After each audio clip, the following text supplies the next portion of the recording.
This is True, Really News with Scott Combs and Tony Vercanis. All the news you're about to hear is true, as far as you know. So Minneapolis firefighters were called to drag a lost man. When I first read it, I thought were called to, and somehow I got drag out of that and thought of man, and it was all the, anyway. Take two. Minneapolis firefighters were called to drag a lost man out of the Mississippi River. Well, they could have been called to the drag races, which is a different thing entirely. It was February 8th, and according to emergency responders, the man was just trying to walk home in the early morning hours and began following Google Maps walking directions. Two things. Do you think alcohol was involved? And the second is how much? I mean, if you can't walk your way home, anyway. Minneapolis at least makes some sense. No, they don't ever. It's on a grid. Has never made sense. Says the kid from St. Cloud. Yeah? Prove me wrong. Lost in translation. I'm not done yet. Oh, I'm sorry. I apologize. Continue on. I'm wrapped. At some point, a man who we're going to go out on a limb thinking he might have been drunk and or otherwise impaired walked out onto the frozen Mississippi, likely, says the story, misunderstanding directions to cross on the Stone Arch Bridge near the downtown. He just, so take a left here. Yeah. Okay, here I go. As a result, the unidentified man walked to the ice, fell through the ice, got stuck in the river. Emergency workers treated him for a mild hypothermia. He was cold. They warmed him up. He's an idiot. Well covered. Now you can go with your big story, Mr. Bossy. Ready to do my story right now. Listen up, Mr. Poopy Pants. No. Lost in translation. I'm not listening.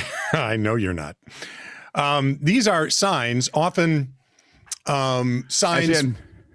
Like anywhere. Road signs. Meteor? Oh. No, like road signs or signs in airports that have been translated to English from a language typically that isn't in the Indo-European language set. So you get these wonderful, wonderful translations. Above a trash can.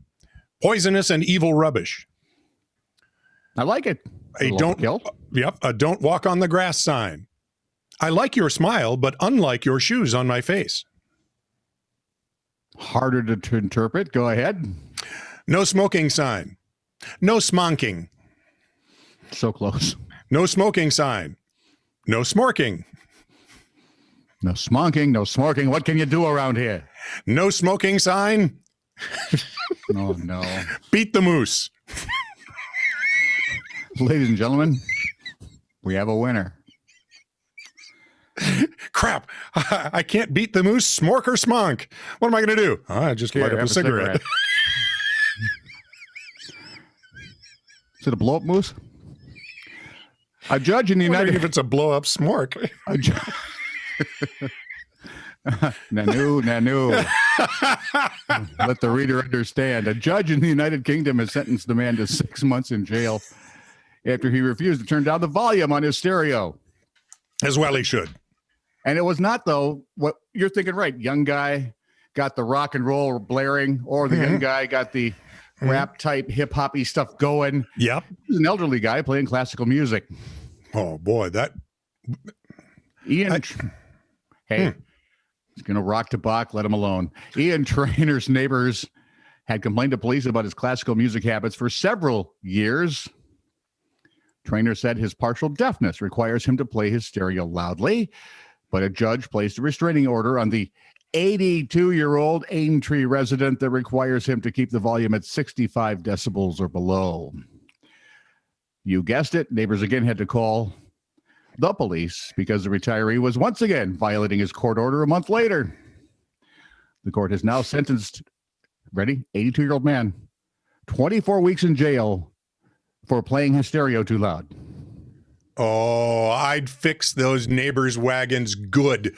When I got out, I'd blow them up with the 1812 overture. Those cannons should scare the crap out of them. I would play nothing but Wagner. Take that. Why doesn't the court just tell them you have to listen in headphones from now on? Oh, see, that would have made way too. Did they have headphones a year and a half ago? Yes.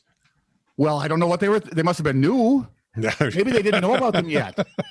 Well, it is England. They are sort of backward. Actually, they're a little anal. And please, Scott is very sorry that he's Scottish. I'm very proud to be Scottish. If it's not Scottish, it's crap. And we're back to England. Police blotter. Officers responded to a report of a suspicious vehicle driving up and down the street. Caller said the vehicle was stopping in front of people's homes. Officers conducting an investigation discovered the driver was delivering packages for Amazon. A resident of the bastard. Well, I love that the mailman got reported last time I saw this. Yeah. And now it's the Amazon guy. Now it's the Amazon. Uh-oh. UPS is up next, aren't they? Somebody's grandkid is screwed here pretty quick. A resident in the 1000 block of 10th Avenue reported someone had broken into their apartment and left behind 2 boxes of cereal. The horror. The horror. Was it Captain Crunch? Authorities found no signs of forced entry or crime. There's no word on whether the cereal was the occupant's brand.